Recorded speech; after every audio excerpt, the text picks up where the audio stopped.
Hoy estaremos conversando en De Piel a Piel con Miriam Raquel con una invitada caraqueña, venezolana, la doctora Mildred Sánchez Díaz. Mildred es especialista en medicina interna y también en dermatología. Tiene también estudios en tricología. Hoy estaremos hablando sobre esas enfermedades que afectan el cuero cabelludo por la caída del pelo. Esto afecta no solamente a los adultos, sino a nuestros pequeños y causa mucha ansiedad en el paciente, pero también en los familiares. Mildred, ¿qué les decimos a estos pacientes cuando acuden porque sienten que el pelo se está cayendo? Sienten, me refiero a que lo ven, o porque se han visualizado una zona de alopecia, una zona sin cabello como se muestra en la fotografía. Bueno, primero agradecerte por la invitación y hablar de un tema que me apasiona mucho, que es la tricología. Lo primero que hay que ver es si el paciente solamente tiene un área de alopecia o es que si el paciente pierde pelo, porque existen diferentes tipos de alopecia. O sea, el paciente puede perder pelo y no necesariamente hacer las áreas redondas. Cuando hay áreas redondas, pues hay diferentes tipos de alopecia, diferentes causas. Vemos, por ejemplo, las que son por hongos, que se ven el redondito, pero que vamos a ver pelos adentro como recortados y muchas escamitas. Descamación, se ven cositas blancas y se ve enrojecimiento. Y cuando es así redondito como una moneda y que vemos que no hay nada de pelo, que la piel es lisita, en ese caso estamos frente a una entidad que se llama alopecia areata. Areata porque es por áreas. Porque es por áreas. Pero también puede ser una pérdida de pelo, que es lo que significa alopecia, generalizada. Sí, en las alopecias areatas existe una forma bastante poco frecuente que se llama alopecia areata incógnita, porque no vemos los redondos, pero el paciente pierde pelo y cuando hacemos el examen físico y sobre todo un examen especial que se llama tricoscopia, podemos llegar a ese hallazgo. ¿Con qué se hace ese examen, Mildred? Bueno, ese examen se hace con este equipo o podemos hacerlo con un equipo manual que utilizamos en la consulta y que nos permite ver como si este es el paciente, este es el paciente y entonces podemos ver con el aparato y vamos a ver los pelos así, ¿vale? Entonces vemos las áreas que faltan pelo y algunas cosas características que, bueno, no los vamos a complicar con términos médicos. Lo más importante es que ustedes sepan que si están presentando caída de cabello, si ya usted ve una zona depelada, una zona sin pelo, que generalmente tienden a ser redondeadas,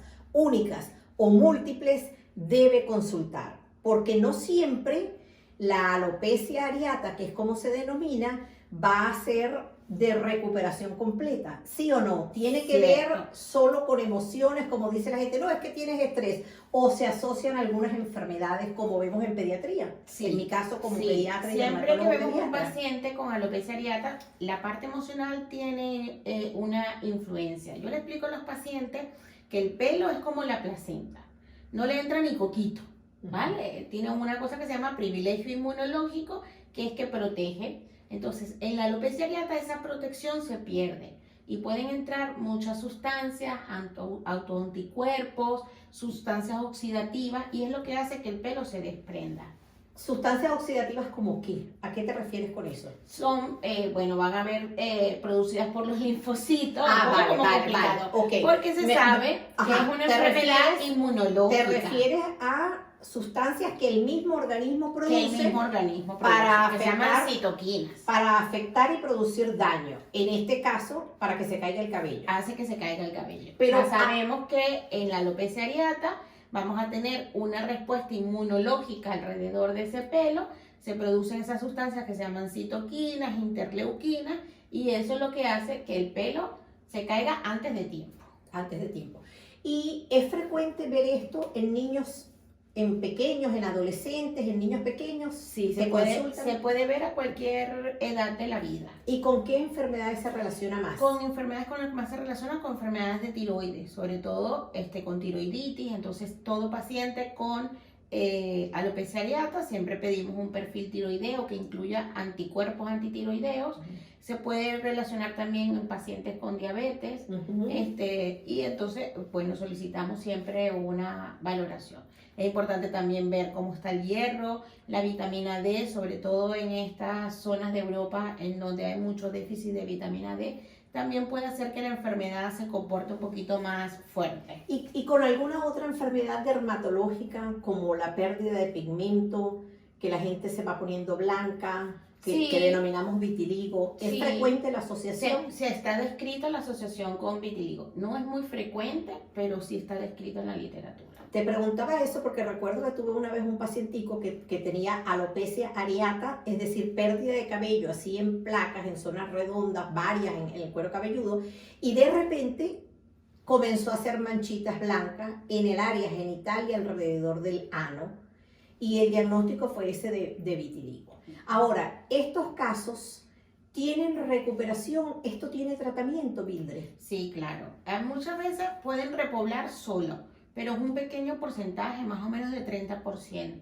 Y muchas veces van a necesitar tratamientos, a veces solamente con tratamientos tópicos es suficiente. Tópico significa que lo aplicamos, lo ponemos. Exacto. En cabina, es decir, aquí en estos sitios, como donde trabaja la doctora, se le indica tratamiento en casa. Se le indica tratamiento en casa al paciente con una loción, con un líquido que deben colocar, o a veces necesitan hacer, por ejemplo, microinfiltraciones, que es inyectar en el cuero cabelludo, en la zona, unos medicamentos para hacer que vuelva a salir el pelo. Eso sí se hace aquí en lo que llamamos en cabina. Sí, eso sí lo hacemos en consulta. Vale. ¿Y existe algún tipo de radiación, de rayo láser de que se pueda utilizar? Sí, recientemente estamos utilizando luz de Excimer, que es un equipo que produce como una luz, no quema, no produce calor ni nada, y es una buena alternativa para el tratamiento de alopecia areata en niños, porque pues para no tener que pincharle, que puede ser un poquito molesta en niños, es una buena alternativa como tratamiento adyuvante al tratamiento que indicamos en casa. En ocasiones también, por lo menos en mi práctica con niños, yo he tenido pacientes que comienzan con zonas de pelada, sobre todo niños escolares ya para la adolescencia, comienzan con esas placas de pérdida de pelo. Luego hay una repoblación, es decir, sale el vellito, pero un poquito débil, y luego vuelve otra vez a caerse, y así sucesivamente en 2 o 3 ocasiones a lo largo de 1, a lo mejor 2, 3 años. He tenido varios casos hasta que después los niños pierden el cabello completo. Estoy hablando de pacientes pediátricos, casos vividos. Pierden las pestañas, pierden las cejas, pierden todo el vello corporal, que por eso es importante, y siempre les insisto en que ustedes deben observarse íntegramente, desde aquí hasta la punta de los pies. ¿Eso cómo se llama? ¿Tiene asociación? Sí, eso ya sería una alopecia areata total. Hablamos de total cuando se pierde todo el pelo de la cabeza, pero mantenemos el pelo de las cejas, pestañas y corporal. Y hablamos de alopecia universal cuando hay pérdida del pelo completamente. ¿Esos casos se regeneran o eso está genéticamente? ¿Eso viene ya con una predisposición? Es decir, que el niño ya cuando nace trae esa carga, aunque no la exprese, aunque no la manifieste de pequeño a pequeño. No hay una relación, o sea, se dice que hay una predisposición genética, porque si a lo mejor mis padres o mis abuelos tuvieron alopecia areata, yo puedo tener una predisposición a hacer una alopecia areata, pero no significa que la voy a hacer universal o parcial, allí no. ¿De cuánto tiempo necesita un paciente para ver los efectos de los tratamientos, por lo menos que tú colocas? Sí, eso es algo muy importante. Mira, hay que explicar a los pacientes que esto es de tener paciencia y constancia. ¿Por qué? Porque logramos repoblar una placa de alopecia, como la que hemos visto aquí en la fotografía, en aproximadamente unos 4 o 5 meses. Primero va a comenzar a aparecer un pelito muy finito, ¿vale? Que muchas veces es incluso canoso, o sea, no tiene color y progresivamente se va a ir engrosando y va agarrando color. Entonces, lo comenzamos a ver a partir del segundo, tercer mes, que comienzan a aparecer algunos pelitos y progresivamente, entonces esto, bueno, pues se tarda un poco.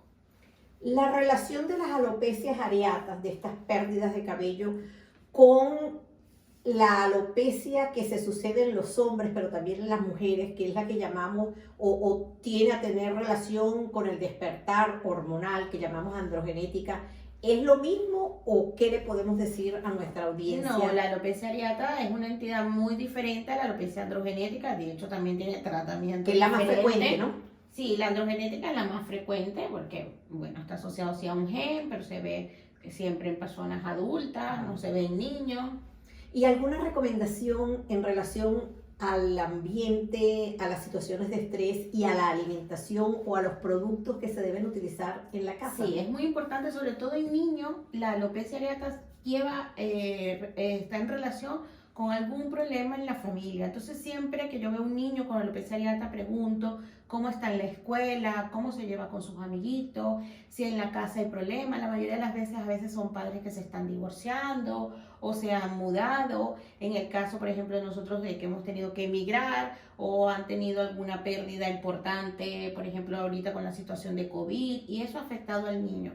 Entonces, muchas veces tenemos que trabajar con el equipo multidisciplinario y necesitamos trabajar de mano con un psicólogo para que pues, bueno, vaya viendo esa parte emocional que está influyendo en esta entidad. Y los tratamientos son los mismos a dosis adecuadas a la edad y peso, ¿verdad? Sí, dependiendo de la localización, a veces si tiene muchas placas, pues a veces necesitamos dar tratamientos orales, hay que adecuar según el caso. Recomendaciones alimenticias, alguna vitamina en especial, vitaminas para hacer crecer cabello, que es una pregunta que me hacen Bueno, siempre. realmente no hay muchos estudios, parece mentira, pero se venden mucho las vitaminas para el pelo. Pero no hay muchos estudios que digan que realmente eso solo funciona. A veces lo damos a los pacientes, digamos, porque como yo les digo, si usted va a construir una casa, pues es bueno que tenga pues todos los ingredientes para construirla. Entonces, a veces lo damos adicional, pero no es que tomando vitaminas solamente le va a crecer el pelo al niño. Si no usamos el resto del tratamiento, pues no funciona. Sobre todo las vitaminas del complejo B, el zinc, el selenio, el magnesio, la biotina, que son muy recomendados para las afecciones de uñas y de cuero cabelludo. Eso no tiene una relación directa, no está demostrado que realmente... No está demostrado que dando los suplementos tengamos realmente... Solo con eso... Revisa la literatura, no. O sea, se vende mucho, pero la recomendación es que usted trate de estar tranquilo, que coma bastante bien. Yo recuerdo que tuvimos muchísimos casos digo muchísimos porque era con mucha frecuencia que se presentaban en la consulta de pérdida de cabello y de otra entidad que quizás vamos a comenzar a conversar en otro micro, que es la tricotilomanía. En los niñitos, porque en los años 2015 más o menos, cuando todavía, yo creo que tú también estabas en Venezuela, no habíamos migrado, habían demasiados secuestros, había una situación social demasiado terrible, y entonces a cada rato llegaba un niño porque habían sido víctimas o de secuestro o en la autopista o de alguna persecución, en fin, y se ve con bastante frecuencia. Igual que hay que tener cuidado en los pacientes pediátricos porque a veces están siendo abusados sexualmente y ese mutismo, y a lo mejor los padres niegan todo porque no lo saben, no se han dado cuenta. Entonces siempre que sea una alerta para buscar con el equipo, como dice la doctora, multidisciplinario, es decir, el pediatra, el dermatólogo, el médico internista si usted es mayor, el endocrinólogo para revisar la tiroides y el psiquiatra en muchas ocasiones para poder sacar adelante a estos pacientes. Pues Mildred, ¿dónde te podemos conseguir? Dejamos los teléfonos y dejamos tu... Vale, sí, por mis redes sociales. Que de paso, ella no es comunicadora social en el sentido de licenciada, pero funciona mejor que algunos, porque incluso tienes más seguidores que yo. Bueno, pues muchísimas gracias. Bueno, ¿Alguna gracias palabra a ti. de despedida de algún tips? Bueno, no, lo importante es consultar a tiempo, todo tiene solución y eso es lo más importante. Paciencia y perseverancia. Un abrazo y que Dios los bendiga.